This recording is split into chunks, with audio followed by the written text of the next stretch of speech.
क्यों बंद हो गया फिर से? कुछ भी नहीं चलता है यहाँ पे तो।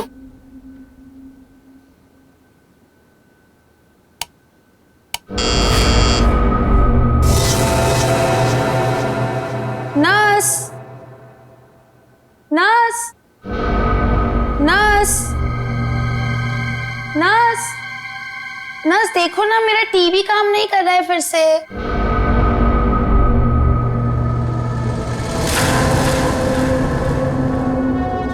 नर्स, नर्स, नर्स देखो ना, मेरा टीवी काम नहीं कर रहा है फिर से।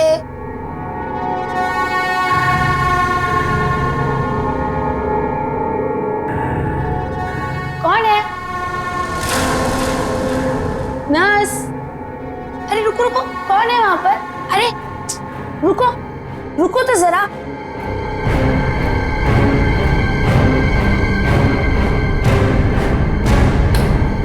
नर्स, नर्स कहाँ चली गई है?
एक अजीब सी आत्मा। हाँ, कोई नहीं है मैडम। इस फ्लोर पे आपके अलावा और कोई नहीं है। एक अजीब सी औरत। रुकिए, मैं देकर आती हूँ, मैं देकर आती हूँ।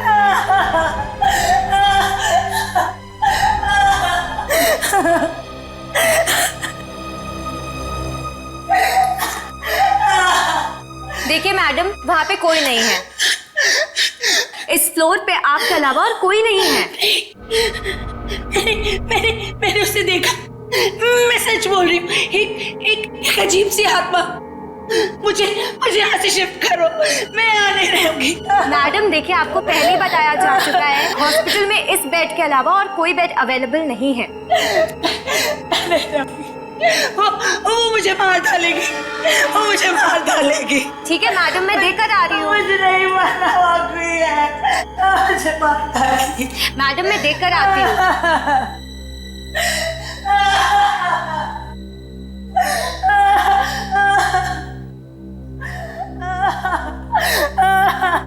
कौन है? कोई है?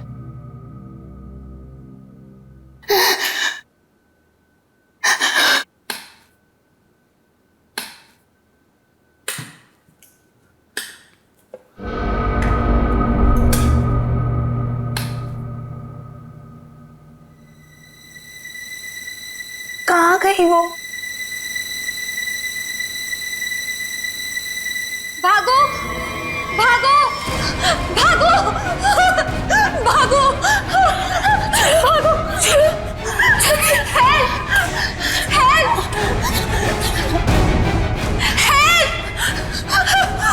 हेल्प, चलो, चलो, मुझे मरना नहीं है। चलो, चलो।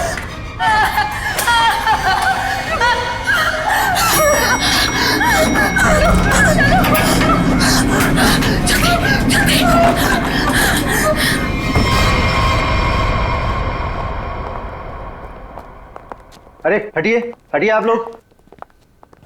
अरे सीमा, क्या हुआ?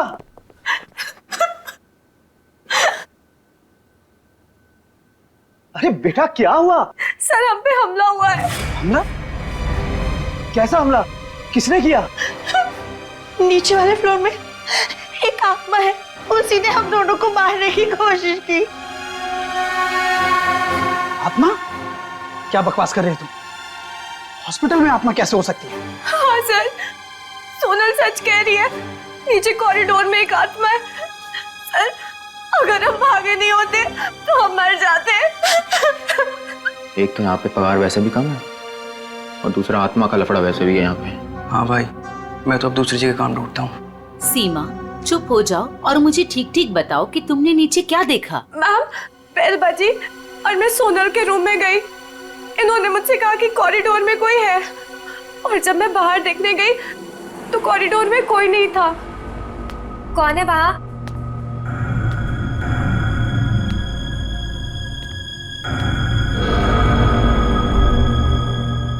कोई है? कौन है? कौन है वहाँ?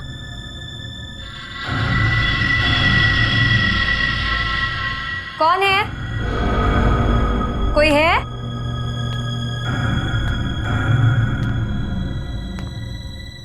कौन है?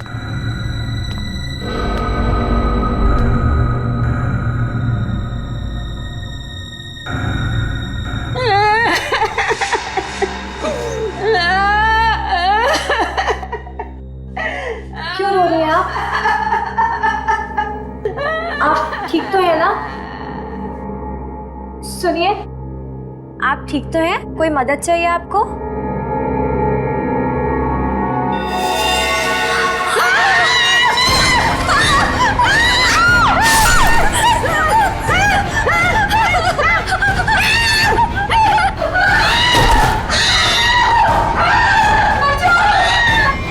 सर आइए। सर, वो 11 नंबर कमरे के सामने ही उस आत्मा ने मेरे ऊपर हमला किया था। सर, मैं नहीं जाऊंगी वहां।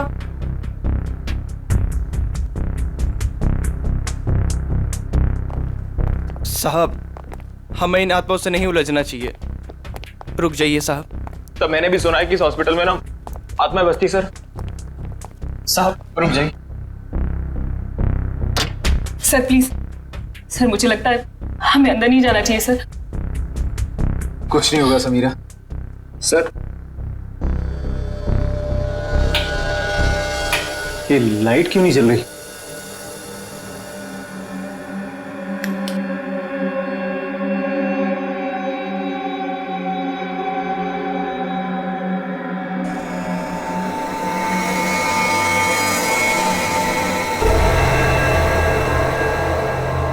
लगता है बेड पे कोई है।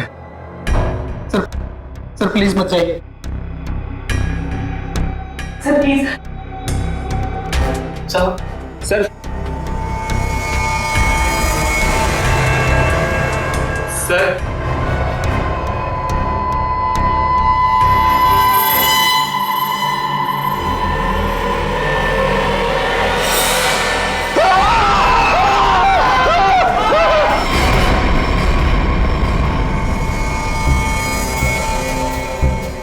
माय गॉड, कितनी बुरी तरह से खरोंचा है इसके चेहरे को।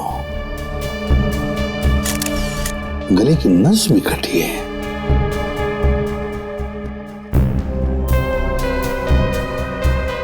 समझ में नहीं आ रहा। क्या सर? पूर्वी, गले की नस जब कटती है तो कितना खून बहता है पता है ना? यहां देखो, इसके गले की नस कटी है लेकिन खून सिर्फ गले के उधर है, इस शर्ट के आसपास, और बस सिर्फ इस बेडशीट पर। ये कैसे हो सकता है? अरे अपने आप को बचाने के लिए वो यहां से वहां इधर से उधर भागा होगा ना, तो खून आसपास तो गिरना ही चाहिए, या तो कुछ भी नहीं है। सर कहीं ऐसा तो नहीं कि ये जब इसकी मौत हुई तो ये बेहोश पड़ा था? सर, या फिर इसे कहीं और मारकर बॉडी यहाँ पर छुपा दी हो। नहीं नहीं नहीं, कुछ न कुछ तो गड़बड़ जरूर है, कुछ न कुछ तो गड़बड़ जरूर है। देखते हैं।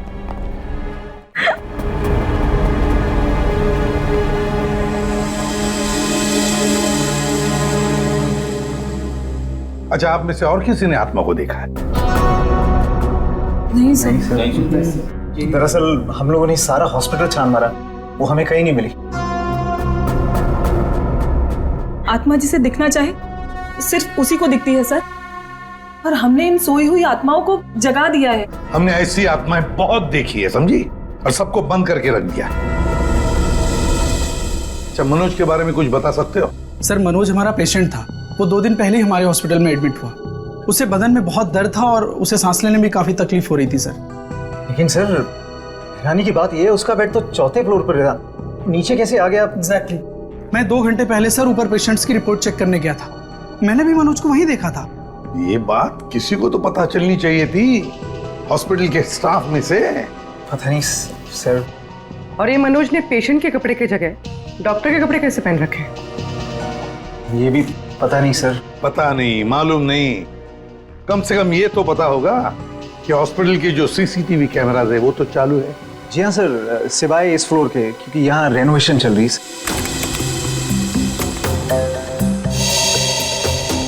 सर ये है मनोज का रूम, कॉरिडोर का आखिरी कमरा, रूम नंबर 404। अच्छा,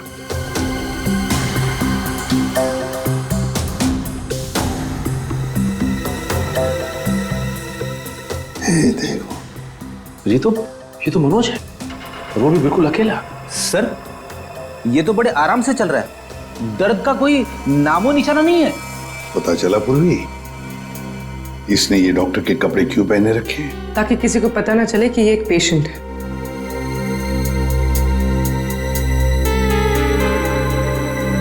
सर इसने कुछ छुपा कर रखा है। रुको, लिफाफे जैसी चीज है, तो क्या लेके जा रहा है वो इस लिफाफे में? मीरा, अब 3rd फ्लोर वाला फुटेज दिखाओ जरा। Yes sir.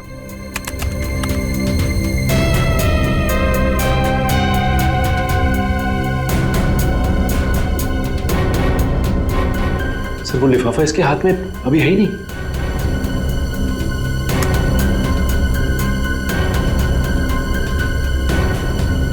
क्या हो सकता है उस लिफाफे में? क्या हुआ सालुंखे? आसमान गिर गया जो इतनी जल्दी बुला लिया? हाँ बॉस, समझो कि आसमान ही गिर गया है। क्या मतलब? मतलब ये कि इस आदमी की मौत इन घावों की वजह से नहीं हुई। क्या? तो फिर? ये जो घाव हैं ये इसके मरने के 1 से 1.5 घंटे के बाद बनाए गए। घाव मरने से 1-1.5 घंटे बाद? ओह, तो इसीलिए उस हॉस्पिटल के कमरे में हमें कहीं पर भी खून की छींटें नहीं नजर आई। क्योंकि तब तक खून जम चुका था। गले की नस कट जाने के बावजूद खून ज्यादा नहीं बहा। सालुंखे साहब, तो फिर ये मरा कैसे? आप थोड़ी मदद करो, उठाओ इसे। दे।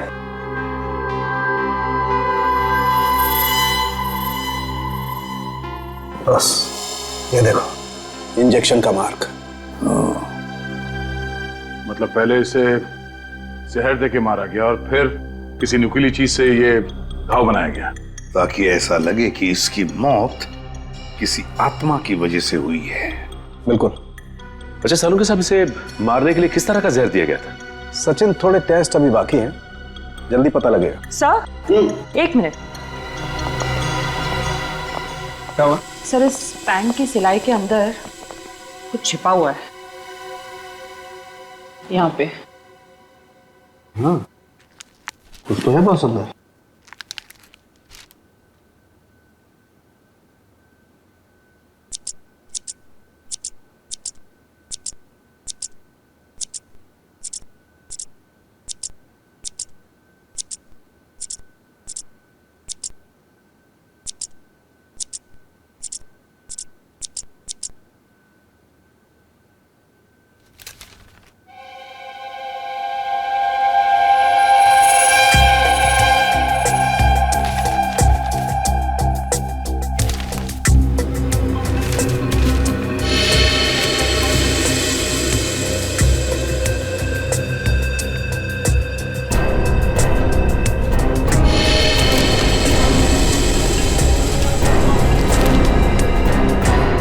कोरा कागज है। लेकिन सर कोई क्यों इतनी मेहनत करके ऐसा पेपर अपने पैंट में छुपा कर रखेगा जिसमें कुछ भी ना हो? पूर्वी, ये पेपर जैसे दिखता है वैसे हरगिज हो ही नहीं सकता। जरूर इस पेपर के अंदर कोई ऐसी कीमती चीज छुपी है जो इस मनोज की जिंदगी पे भारी पड़ गई। सर, मनोज की कार के जीपीएस सिस्टम को चेक करने से पता चला कि आज से 5 दिन पहले वो 6 घंटा अपनी गाड़ी चलाकर चिन्नौर शहर गया था। तो जो इंसान बदन दर्द की वजह से ठीक से चल फिर नहीं पा रहा हो, वो 6 घंटे तक गाड़ी चलाकर शहर से इतनी दूर क्यों जाएगा? सर, मुझे तो लगता है मनोज झूठ बोल रहा था। उसे कोई बीमारी थी नहीं। लेकिन फ्रेडी, हॉस्पिटल कोई घूमने फिरने की, आराम करने की जगह तो है नहीं कि ऐसे कोई जाके वहां पे भर्ती हो जाए।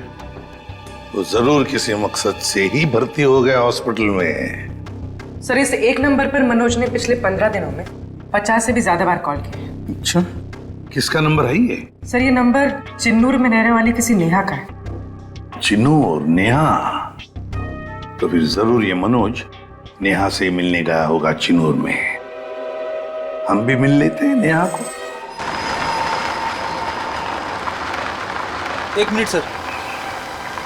अब नेहा का मोबाइल यहीं कहीं आसपास दिखा रहा है।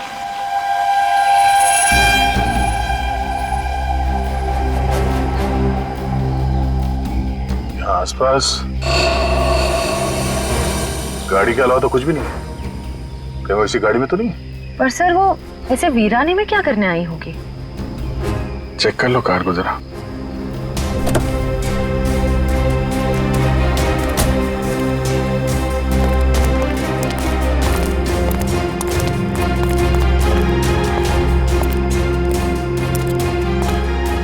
सर, गाड़ी में तो कोई नहीं है।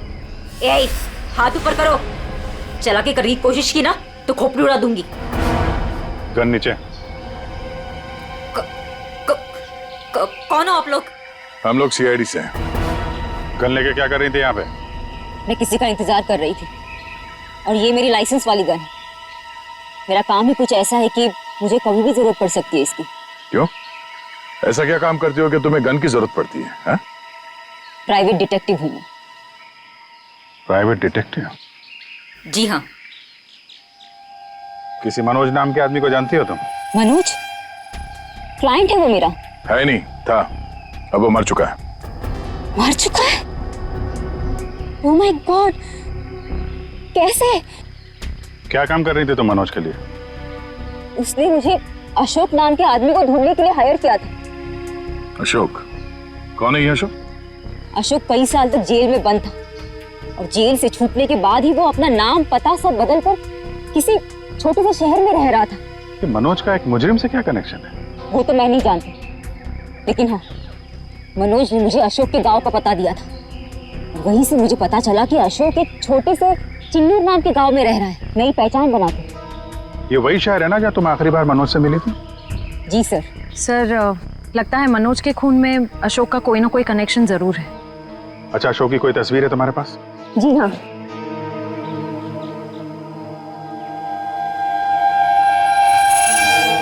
मनोज के मर्डर केस में हमें इसकी तलाश है।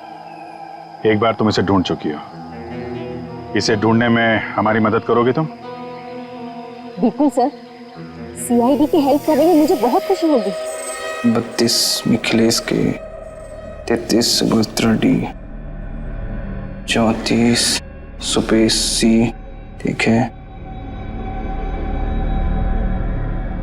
35 मानव डी। क्या जिंदगी है यार, मुर्दों के साथ रात गुजारनी पड़ती है। अरे ये 37 नंबर कहाँ गया? कहाँ चला गया यार? लाश है। हो सकता है कोई रिश्तेदार लेकर गया हो। कोई रिश्तेदार लेके गया हो तो कम से कम इसमें एंट्री तो होती रजिस्टर में। मुझे लगता है हमें किसी को बताना चाहिए। इस जगह में कुछ तो है, इस हॉस्पिटल में कुछ है। अरे ये क्या हो रहा है? अब ये क्या होने लग गया? रोहन भाग, मेरी बात मान, भाग यहाँ से। आजा, भाग जा। संजय संजय संजय संजय संजय संजय संजय संजय।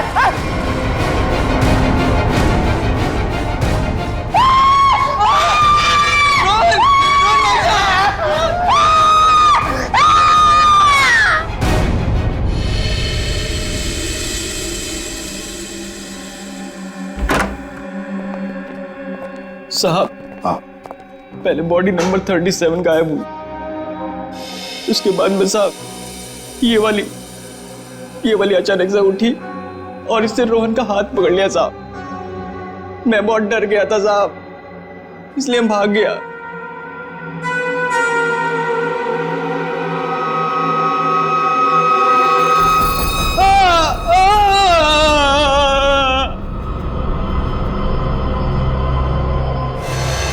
सर करोज के निशान तो बिल्कुल मनोज जैसे।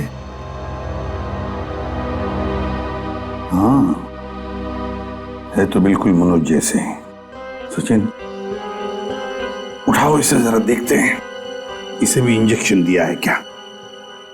इंजेक्शन का तो कोई निशान नहीं है। रख दो संभाल के। सर, मनोज और रोहन दोनों की मौत हॉस्पिटल में हुई है। जरूर इनका आपस में कुछ ना कुछ लेना देना जरूर होगा। हाँ, हो सकता है। सर ये क्या हो रहा है सर? मेरे हॉस्पिटल में ये दूसरा मर्डर है सर। हॉस्पिटल के मरीज सारे घबराए हुए हैं सर। बस हम यहाँ बिल्कुल भी सुरक्षित नहीं है। हम सब धरने पर जा रहे हैं। अरे अगर आप लोग धरने पे चले गए तो मरीजों की देखभाल कौन करेगा? आखिर उनकी जान की जिम्मेदारी किसकी है? तो हमारी भी तो जान की कीमत है ना सर। बट ऐसे धरने पे जाके इससे क्या फायदा मिलेगा आपको? हम लोग आपके साथ हैं और हमें आपके साथ की जरूरत है। सर कुछ कीजिए वरना मेरा हॉस्पिटल बंद हो जाएगा सर। सर आप रेडी? ये देखिए सर, हमें रोहन के लॉकर में से क्या मिला है। ये सारा पैसा लॉकर में पीछे की तरफ छुपा के रखा हुआ था। इतना सारा पैसा एक वॉर्ड बॉय के पास? कमाल है।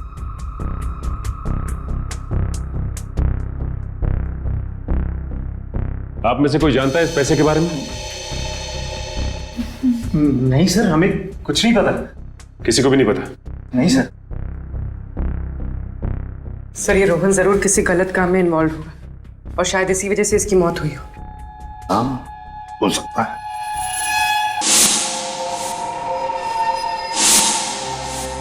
याद है मनोज के पास वो एनवेलप था। हो सकता है ये पैसे उस एनवेलप में थे जो उसने रोहन को दिए हो। इस रोहन के घर वालों से मिलना पड़ेगा। जरूर कोई ना कोई कनेक्शन है इस रोहन और मनोज के बीच। कोई ना कोई कनेक्शन है।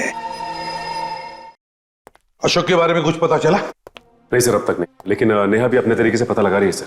सर, अशोक की तस्वीरें हमने अपने सारे खबरियों को और पुलिस स्टेशन पे भिजवा दी है। ग्रेट। अपूर्वी, कुछ पता चल रहा है इस कोरे कागज के बारे में? नहीं सर, सारे टेस्ट करके देख लिए, कुछ पता नहीं चला। क्यों इस कागज को लेके घूम रहा था वो मनोज? क्या वजह हो सकती है? ऐसा क्या है इस कागज में? क्या हो सकता? एक मिनट दया, कुछ याद आ रहा है।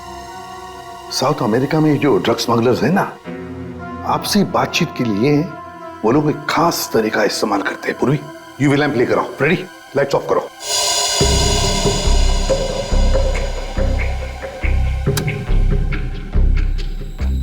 सर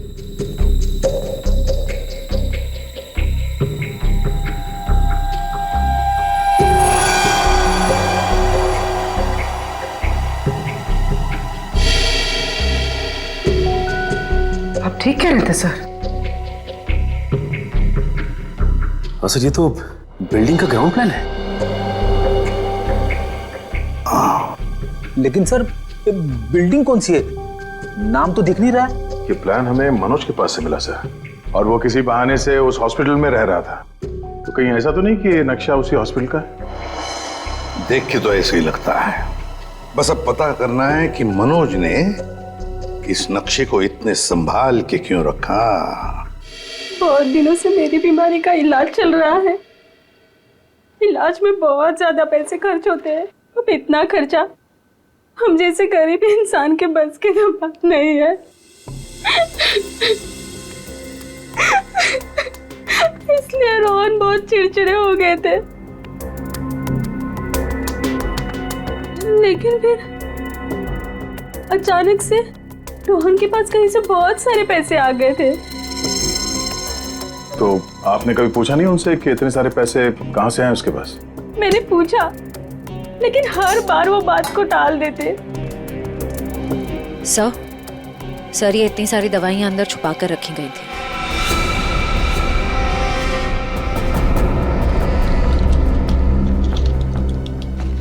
ये तो बहुत महंगी दवाइयां हैं। कहीं ये रोहन हॉस्पिटल से दवाइयां चुरा कर बाहर बेच तो नहीं रहा था? रोहन का कोई दोस्त या जान पहचान वाले आदमी को जानते हैं आप, जो रोहन के साथ इस धंधे में शामिल था? नहीं सर।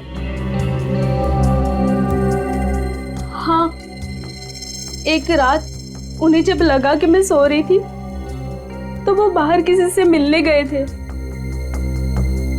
कौन था आदमी? बाहर बहुत अंधेरा था, मैं नहीं देख पाई, लेकिन ना रोहन उन्हें बार बार सर कह के पुकार रहे थे। सर? कुछ और कुछ याद आता है उस आदमी के बारे में? कोई भी बात? वो आदमी ना लंगड़ा के चल रहा था। लंगड़ा के चल रहा था? रोहन उस आदमी को सर बुला रहा था। इसका मतलब वो रोहन का कोई सीनियर होगा हॉस्पिटल में।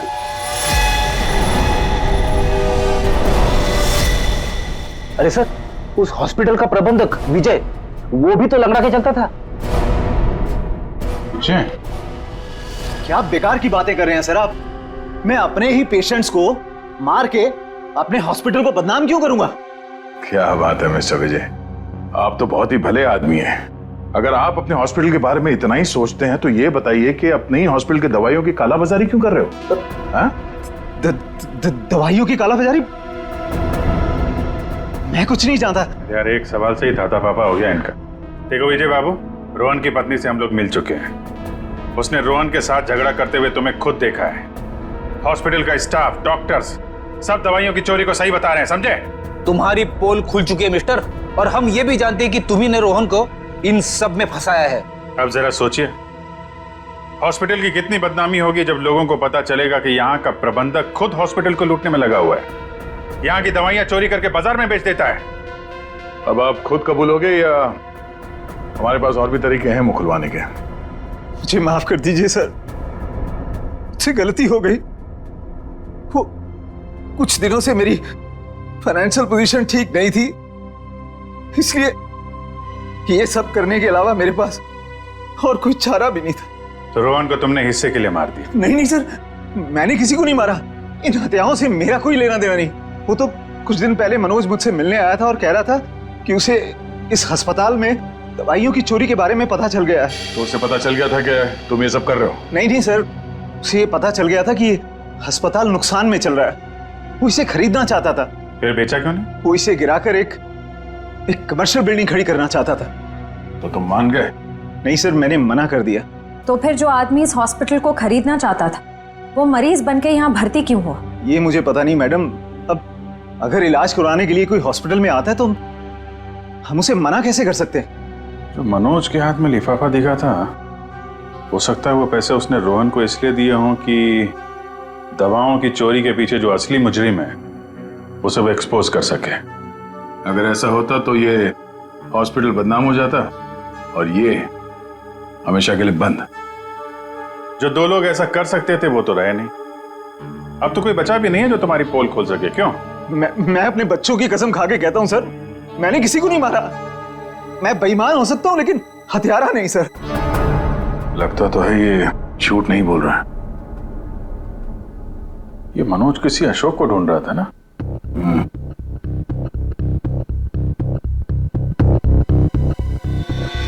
इस आदमी को पहचानते हो? मैंने इसे देखा है कहीं। अरे हाँ, ये तो समीरा का दूसरा पति है। कुछ दिन पहले हॉस्पिटल में आके इसने हंगामा किया था और सिक्योरिटी को बुलाकर इसे बाहर निकलवाना पड़ा था। समीरा? अरे सर, ये वही औरत थी जो बार बार आत्मा का नाम लेके सबको डरा रही थी। अच्छा, सबको डरा रही थी? इस समीरा जी से मिलना होगा।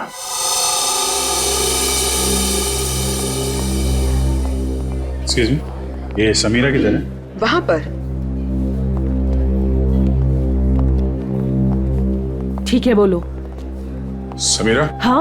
ये अशोक कहाँ मिलेगा? मुझे नहीं पता। जब से उस सरफिरा आदमी ने यहाँ कर हंगामा किया है मैंने उससे बात नहीं की है। तुम्हारा पति है ना? था, फिर जब से मुझे पता चला कि वो एक अपराधी है, मैंने उसे छोड़ दिया। हम लोग अशोक को ढूंढ रहे हैं और पता नहीं वो कहाँ जाके छुप के बैठा है। आप हमें इसके बारे में कुछ बता सकती हैं? ऐसा कुछ जो हम उसके बारे में नहीं जानते। हॉस्पिटल में जब मैं इंटर्न थी तब उसका व्यवहार कुछ और था, और शादी के। क्या मतलब? अशोक यहाँ काम करता था? यहाँ नहीं, इससे पहले यहाँ एक और हॉस्पिटल हुआ करता था जो जलकर राख हो गया। हम दोनों वहाँ काम किया करते थे। समीरा, ये मनोज अशोक को ढूंढ रहा था, तो क्या मनोज ने कभी तुमसे मिलने की कोशिश की?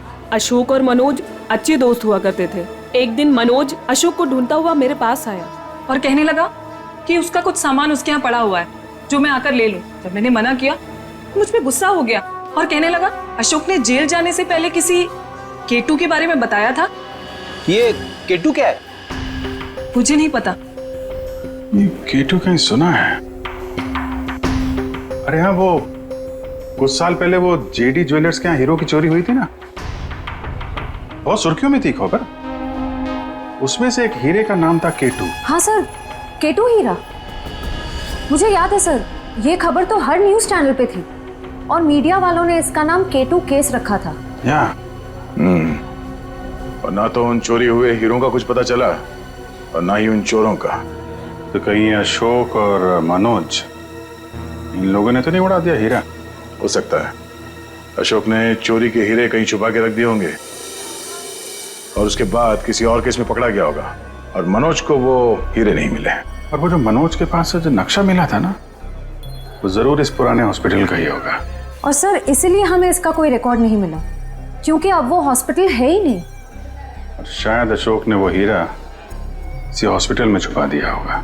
और इसलिए मनोज इस हॉस्पिटल को खरीदना चाहता था, और जब ऐसा नहीं हुआ तब वो इस हॉस्पिटल में पेशेंट बनकर आया हीरे को ढूंढने के लिए। और किसी को इस बात की भनक लग गई और उसने मनोज को मार दिया।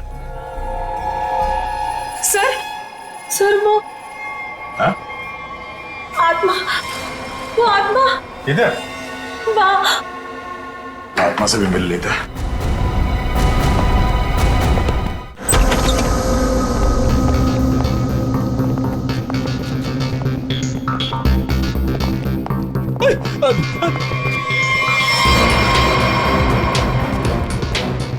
सर यहाँ तो रास्ता बंद है, गई कहाँ वो? आत्मा कहीं भी जा सकती है, कहीं भी आ सकती है।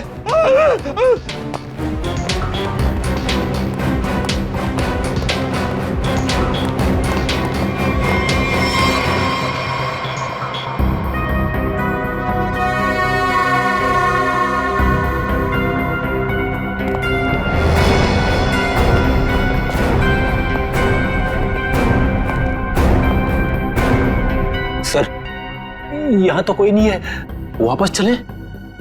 आई तो यहीं पे ढूंढो।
माँ छोड़ दे इसे। माँ तू मेरी प्यारी माँ है ना। माँ मेरी प्यारी माँ है तू। मेरी माँ को चल माँ छोड़ दे। माँ छोड़ दे। माँ माँ प्लीज माँ प्लीज प्लीज बैठा। प्लीज बैठा। प्यारी माँ है प्लीज बैठना।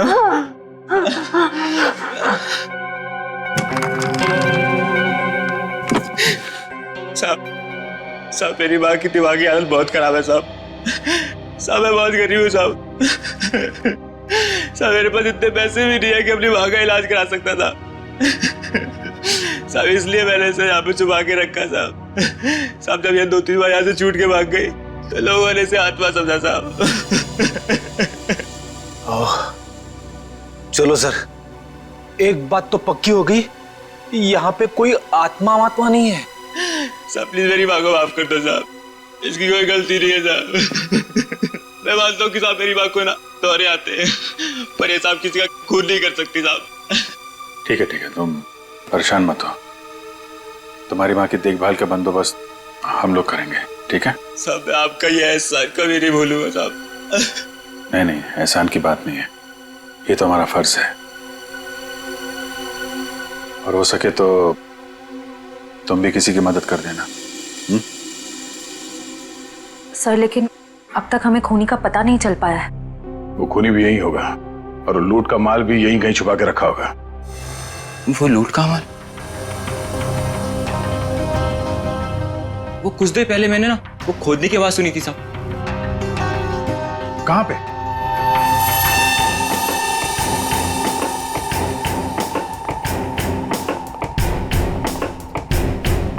ताला लगा है।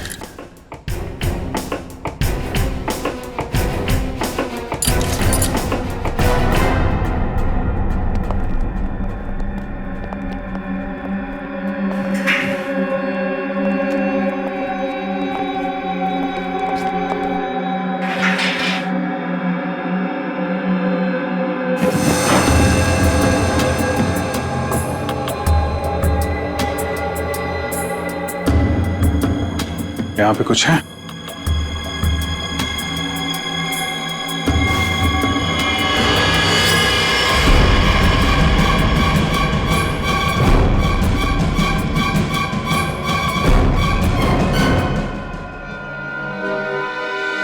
लूट का माल ले गए, हथियार छोड़ गए, लेकिन खूनी को ढूंढेंगे कैसे? ये हॉस्पिटल में गड़ा हुआ चोरी का माल मनोज के बजाय कोई और ही ले उड़ा। लेकिन सर कैसे? क्योंकि सिर्फ अशोक ही जानता था कि लूट का माल कहां पे गाड़ के रखा गया है। ये मनोज भी जानता था सर, लेकिन वो उन लोगों में से था जो अकेले ही खाना चाहता है। मनोज तो मर गया, बचा अशोक, वही बता सकता है ये तीसरा आदमी कौन है। सर कहीं वो अशोक की पहली पत्नी समीरा तो नहीं? या फिर विजय भी हो सकता है। सर नेहा से मेरी अभी भी बात हुई सर।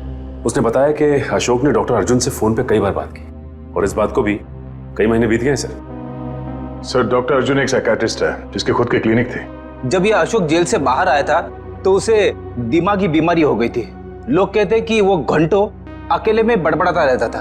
और हाँ सर, अशोक ने अपना ट्रीटमेंट भी करवाया था डॉक्टर अर्जुन से। हाल फिलहाल में डॉक्टर अर्जुन ने हॉस्पिटल की नौकरी ज्वाइन की थी, वो भी जनरल मेडिसिन में। तो फिर दया जरूर इस साइकेट्रिक ट्रीटमेंट के दौरान अशोक ने डॉक्टर अर्जुन को वो लूट के माल के बारे में बताया होगा। हाँ सर, और इसीलिए लूट के माल पे हाथ साफ करने के इरादे से डॉक्टर अर्जुन ने हॉस्पिटल की नौकरी की। एग्जैक्टली दया, ये डॉक्टर अर्जुन ही हमारा मोहरा है।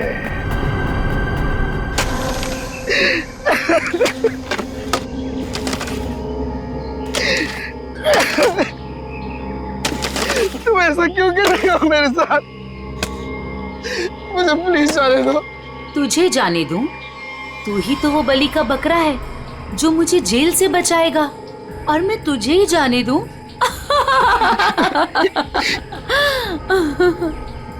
मुझे मत मारो, मेरे छोटे छोटे बच्चे हैं। सॉरी, तुझे तो मरना ही पड़ेगा, और मरने के बाद जब तू किसी को नहीं मिलेगा ना, तो सबको यही लगेगा कि मैंने नहीं, तूने मारा है रोहन और मनोज को, और हीरे लेके फरार हो गया है। कौन से हीरे? देखो मैं इस बारे में कुछ भी नहीं जानता। तू कुछ भी नहीं जानता इस बारे में, मगर दुनिया को तो यही लगेगा कि तू सब कुछ जानता है, और मैंने ऐसा प्लान बनाया है कि दुनिया को यही लगेगा कि तू इस देश को छोड़ के भाग चुका है। मुझे प्लीज जाने दो, मुझे मत मारो। देखो मैं तुमसे प्रॉमिस कर रहा हूँ, मैं किसी से कुछ भी नहीं कहूँगा। डर मत, ज्यादा दर्द नहीं होगा तुझे। यकीन नहीं होता तो अशोक से पूछ ले, जिसकी लाश सामने ही दफनाई है मैंने। Good bye Arjun.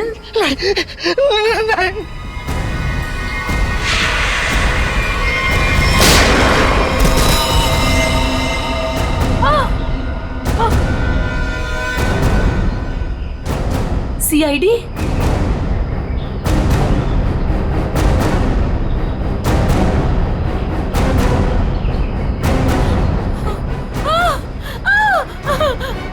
इतना आसान नहीं है सीआईडी के हाथों से बच निकलना।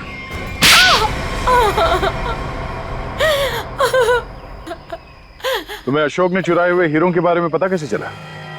सर, अशोक जेल से छूटने के बाद मुझसे मिला था और वो बहुत अकेला और बहुत परेशान था सर। और सर, वो मुझसे प्यार भी करने लगा था और मेरे लिए वो अपने आप को सुधारना भी चाहता था। अशोक को मैं पहले से जानती थी और वो मुझसे प्यार भी करता था। और एक दिन नशे की हालत में मुझे उसने उन हीरो के बारे में बताया। और तुम्हारे मन में हीरो का लालच आ गया, क्यों? हाँ सर, उन हीरो को बेच के मैं अपने सारे सपने पूरे करना चाहती थी। लेकिन इसके लिए अशोक को क्यों मार दिया तुमने? सर, मैं डर गई थी। मुझे ऐसा लगा कि शायद वो नशे की हालत में किसी और को ना बता दे हीरे के बारे में। और इसके लिए तुमने रघु की बीमार माँ का फायदा उठाया। लोगों को लगा कि ये सारे खून उस आत्मा ने किए। हाँ सर। डॉक्टर विजय और रोहन दवाइयों की कालाबाजारी करते थे, इसके बारे में तुम्हें पता चल गया था। इसलिए रोहन को मारने से सारा शक डॉक्टर विजय पे जाता। हाँ? मोहरे तो अच्छे बिछाए थे और चाल भी अच्छी चली थी, लेकिन मगर आप लोगों ने आके यहाँ पे मेरा सारा खेल बिगाड़ दिया। अशोक तुम्हारे प्यार के लिए सुधरना चाहता था और तुमने हीरों के लिए उसे ही जान से मार दिया। पैसों के लालच में आकर तुमने 3-3 लोगों का खून किया है। फांसी होगी तुम्हें, फांसी।